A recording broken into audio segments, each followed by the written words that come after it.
सो है एवरीबॉडी, स्वागत है आप लोग का फिर से मेरे एक नई वीडियो में। तो मार्वल के अन्नदाता मिस्टर केविन फाइजी ने अपने सैन डिएगो कॉमिक कॉन में अनाउंस कर दिया था कि सीक्रेट वॉर्स पे मूवी बनने वाली है। लेकिन ये सीक्रेट वॉर्स है क्या? वीडियो का टाइटल देखकर तो आपको पता चल ही गया होगा कि आज की वीडियो में हम लोग इसी बारे में डिस्कस करने वाले हैं। तो बिना मोड़ों के सीजीआई पे मीम्स बनाए, चलिए शुरू करते हैं।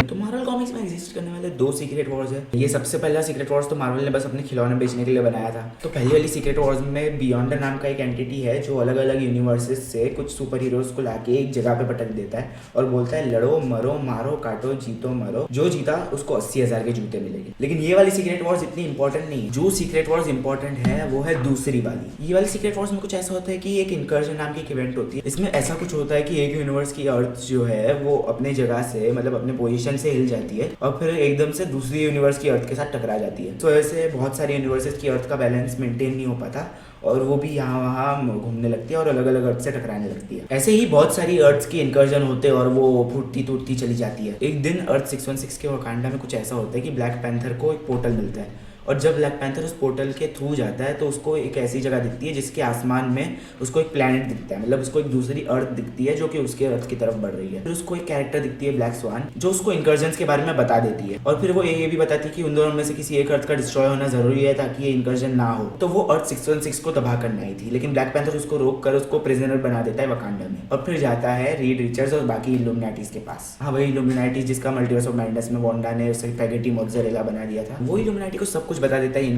वगैरह जो भी कांड हो रहे होते हैं वो सब के बारे में। फिर रीड रिचर्ड्स जो है वो ब्लैक स्वान से जाकर पूछताछ करता है इस चीज के बारे में। फिर वो ब्लैक स्वान के वो अर्थ डिस्ट्रॉय करने वाले वेपन को एनालाइज करता है और बाकी इल्यूमिनाटीज को वेपन के बारे में बताता है। लेकिन ये जो दूसरी अर्थ को डिस्ट्रॉय करने वाला आइडिया है उससे हमारे साफ दिल के एकदम अच्छे वाले कप्तान अमेरिका उससे सहमत नहीं होते। तो वो एक और प्लान बनाते हैं जिसमें वो मतलब अलग अलग इन्फिनिटी स्टोन्स को लाते हैं, एक इन्फिनिटी गॉन्टलेट में रखते हैं और उससे वो उस दूसरी अर्थ को पुश कर देंगे, मतलब ऐसे उसके मतलब डायरेक्शन बदल देंगे। तो फिर सबके सब अपने अपने आपस में बांटे हुए इन्फिनिटी स्टोन्स लाते हैं और इन्फिनिटी गॉन्टलेट में रख देते हैं और फिर कैप्टन अमेरिका ही उस इन्फिनिटी गॉन्टलेट को पहनते हैं क्योंकि वही एक अकेले थे जिनको पावर का घमंड नहीं था और वो इन्फिनिटी स्टोन्स को आसानी से हैंडल कर सकते थे। कैप्टन अमेरिका उसको पहनकर दूसरी अर्थ की पोजीशन को बदल देते हैं ऐसे ही पुश करके। लेकिन एक कांड हो जाता है वहाँ पे कि वो सारे इन्फिनिटी स्टोन्स वहीं के वहीं डिस्ट्रॉय हो जाते हैं और जो टाइम स्टोन है वो पता नहीं कहाँ गायब होकर भाग जाता है। तो भी उनके पास इन्फिनिटी स्टोन्स नहीं थे जिससे वो अगला इनकर्जन रोक सके। तो वो सब एक डिसीजन पे उतरते हैं कि अगला जो भी इनकर्जन होगा उसमें वो लोग क्या करेंगे कि सामने वाली अर्थ डिस्ट्रॉय कर देंगे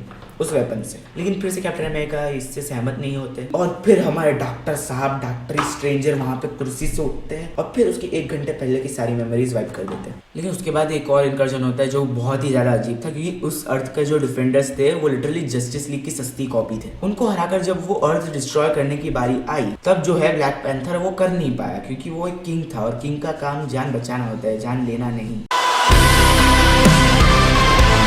तो ब्लैक पैंथर ये चीज़ नहीं कर पाया, वो अर्थ को डिस्ट्रॉय नहीं कर पाया और फिर एकदम से नेमोर ने ये वेपन उठाया और फिर सीधे डेटोनेट कर दिया वहीं के और फिर वो दूसरी वाली अर्थ डिस्ट्रॉय हो गई और फिर नेमोर के इस कांड की वजह से ये पूरा इल्यूमिनाटी डिसबैंड हो जाता है। और फिर पता चलता है कि नेमोर ने अपना अलग ही यूनिट बना के रखा है जिसका नाम है कबाल। कबाल में थैनोस, अपोकलिप्स, उसकी ब्लैक ऑर्डर और गैलेक्टस का हेराल्ड को शामिल करके रखा था नेमोर ने और यही कबाल बाकी इनकर्जन्स को रोक रहा था अभी तक। फिर उसके बाद एक और इनकर्जन होता है लेकिन वो उसको रोक नहीं पाते। जो अर्थ 616 और अर्थ 1610 जो कि मार्वल का अल्टीमेट यूनिवर्स है उसके बीच होता है। मिस्टर फैंटास्टिक ने अलग ही प्लानिंग बना कर रखी थी। उन्होंने ऑलरेडी एक स्पेस क्राफ्ट बना ली थी और सारे सुपर हीरोज को उसमें बिठा लिया था ताकि वो लोग वहां से भाग सके। तो वो सबके सब सुपर हीरोज उसमें बैठ गए मिस्टर फैंटास्टिक के साथ और वो इनकर्जन्स के टाइम पे वहां से निकल गए। लेकिन मिस्टर फैंटास्टिक की फैमिली जिस पार्ट में बैठी थी वो पार्ट उस शिप से अलग ही हो गया और फिर इनकर्जन हो गया, वो दोनों अर्थ डिस्ट्रॉय हो गई। फिर उसके बाद एक नया वर्ल्ड दिखा दे जो डॉक्टर डूम ने क्रिएट किया था मॉलिक्यूल मैन की मदद से अलग अलग यूनिवर्सेस के डिस्ट्रॉयड अर्थ के पार्ट्स को लेकर एक साथ जोड़कर ये एक नया वर्ल्ड बनाया था। एक दिन उसी बैटल वर्ल्ड में एलेक्स पावर्स और कुछ थॉर्स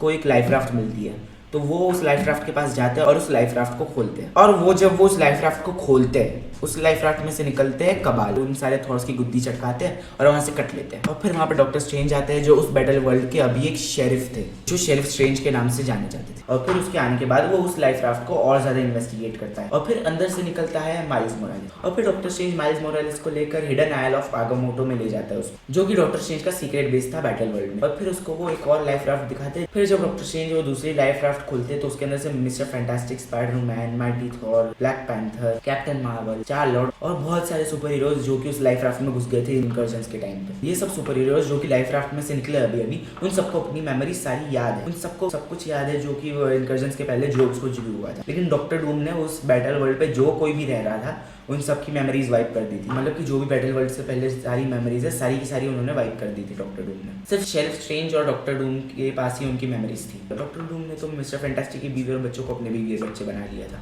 बहुत लस्सन बंदा है भाई। फिर वो सारे हीरोज मिलकर बैटल वर्ल्ड को और ज्यादा इन्वेस्टिगेट करते हैं। डॉक्टर डूम को वो सारे हीरोज के बारे में पता चल जाता है जो कि स्पेस क्राफ्ट को लेकर निकल गए थे। वहाँ काउंसिल ऑफ थॉट्स को कबाल वाले मिल गए थे और फिर काउंसिल ऑफ थॉट्स और कबाल के बीच में एक घमासान मतलब एकदम वॉर शुरू हो जाती है। लेकिन फिर एकदम से वो हमारे सुपर हीरोज आ जाते हैं जो कि लाइफ राफ्ट में से निकले थे और कबाल को पीटने लग जाते हैं जिससे कबाल हारने लग जाती है। डॉक्टर डूम को इस सब के बारे में पता चलता है तो वो एकदम से डॉक्टर डूम वहाँ पे आते हैं, एकदम बड़ा सा ब्लास्ट करते हैं और फिर वहाँ पे मसाकरिंग चालू कर देते हैं। शेल्फ स्ट्रेंज ये सब देखता है तो उसको पता चल जाता है कि यहाँ पे कोई भी नहीं बचने वाला अगर ये डॉक्टर डूम और ज्यादा मसाकर करने लग गया तो। शेल्फ स्ट्रेंज क्या करता है वो सबको एकदम से पुश करता है और सबको अलग अलग डायरेक्शन में भेज देता है। डॉक्टर डूम को उसको भी ये सब बिल्कुल भी पसंद नहीं आता और फिर वो शेल्फ स्ट्रेंज को पकड़कर ऑन द स्पॉट मार देता है। उसके बाद माइल्स और पीटर क्या करते हैं कि वो शेल्फ स्ट्रेंज के स्टैचू के पास पहुंचते हैं। वहाँ उसको वलेरिया रिचर्ड्स मिलती है और वो उनको बता देती है डॉक्टर डूम के पावर्स का सोर्स क्या है और वो उनको ये भी बता देती है कि डॉक्टर डूम के पावर्स का सोर्स जो है वो शेल्फ स्ट्रेंज के स्टैचू के अंदर है। तो वो जाते हैं शेल्फ स्ट्रेंज के स्टैचू के अंदर, वहाँ उनको मिलता है मॉलिक्यूल मैन जो खुद होता है डॉक्टर डूम के पावर्स का सोर्स। तो माइल्स मोरालेस मॉलिक्यूल मैन को एक बर्गर देता है और मॉलिक्यूल मैन वो बर्गर खाकर माइल्स मोरालेस को सारी इन्फॉर्मेशन दे देता है बैटल वर्ल्ड और डॉक्टर डूम। तो वहाँ प्रॉफिट नाम का एक बंदा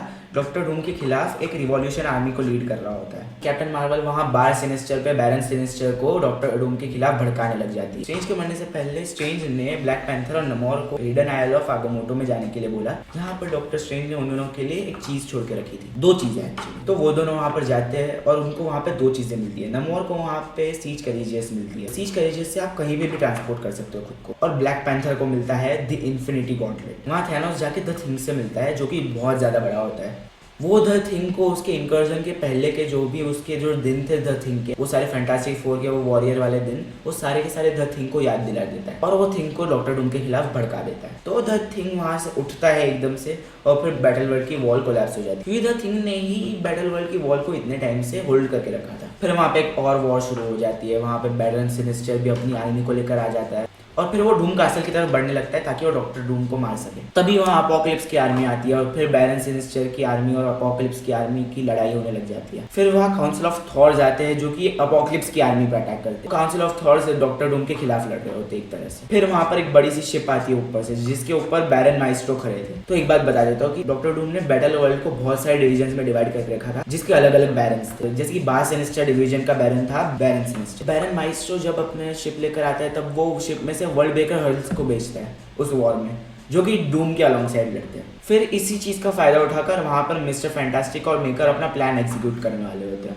the maker actually Reed Richards है अर्थ 1610 का जो कि एक विलन है। फिर वहां पर माइस्ट्रो जो है वो अपनी शिप पर खड़ा होकर डॉक्टर डूम को एक वार्निंग दे रहा होता है कि वो उस वॉर में सबको मार डालकर वहां पर सीधा कासल की तरफ ही बढ़ने वाला है और वो जाकर डॉक्टर डूम को मार डालेगा और खुद गॉड बन जाएगा और अगले ही सेकंड द थिंग माइस्ट्रो की शिप फोड़ देता है। वहाँ डॉक्टर डूम भी खुद वॉर में उतर जाता है। वहाँ ब्लैक पैंथर और डॉक्टर डूम के बीच में एक बहुत अच्छी वाली फाइट होती है जिसके एंड में डॉक्टर डूम जीत जाता है लेकिन फिर भी ब्लैक पैंथर हंसने लग जाता है। तब डॉक्टर डूम को समझ में आ जाता है कि वो बस एक डायवर्जन था। मिस्टर फैंटास्टिक की फैमिली को सब कुछ याद आ जाता है। मिस्टर फैंटास्टिक और द मेकर मॉलिक्यूल मैन के पास जाता है और वहीं के वहीं द मेकर मिस्टर फैंटास्टिक को बिट्रे कर उसको उसके प्राइमल फॉर्म में बदल देता है। मॉलिक्यूल मैन को समझ में आ जाता है कि वहाँ पे क्या हो रहा होता है तो वो मॉलिक्यूल मैन वहीं के वहीं द मेकर का पाव भाजी बना देता है और फिर रीड रिचर्ड्स अपने नॉर्मल फॉर्म में वापस बदल जाता है। तभी वहाँ पर डॉक्टर डूम अंदर एंटर करता है। फिर मॉलिक्यूल मैन डॉक्टर डूम से पूछता है कि क्या वो उसके लिए कुछ खाने के लिए लाया है तो डॉक्टर डूम मना कर देता है। तो मॉलिक्यूल मैन वहीं के वहीं डॉक्टर डूम से उसकी सारी पावर्स छीन लेता है और उसी मौके का फायदा उठाकर मिस्टर फैंटास्टिक डॉक्टर डूम को वहीं के वहीं हरा देता है और मॉलिक्यूल मैन वहाँ पे एक बहुत बड़ा ब्लास्ट करता है। इसी के 8 महीने बाद फ्रैंकलिन रिचर्ड्स जो है रीड रिचर्ड्स का बेटा वो यूनिवर्स बनाता है, मतलब फिर से मल्टीवर्स को रिवाइव करता है और मिस्टर फैंटास्टिक सारी यूनिवर्स की प्लेसमेंट करते हैं। मॉलिक्यूल मैन अलग अलग पार्ट्स में डिवाइड होता है और अलग अलग यूनिवर्सेस में चला जाता है ताकि वो सारी यूनिवर्सेस का बैलेंस मेंटेन कर सके और फिर सारे कैरेक्टर्स भी अपने अपने यूनिवर्सेस में निकल लेते हैं। तो यही थी पूरे सीक्रेट वॉर्स की कहानी। बस अब मूवी वाले सीक्रेट वॉर्स में डॉक्टर डूम को कैंग से रिप्लेस कर दो, बस हो गया। आज के लिए बस इतना ही। अगर आपको ये वीडियो पसंद आया हो तो लाइक करना, चैनल पे कहीं से भी नए आ चुके हो तो सब्सक्राइब कर देना और अगर वीडियो कुछ ज़्यादा ही पसंद आ गई तो अपने दोस्तों में शेयर कर देना और मैं आपसे मिलता हूँ अगले वीडियो में। तब तक के लिए बाय।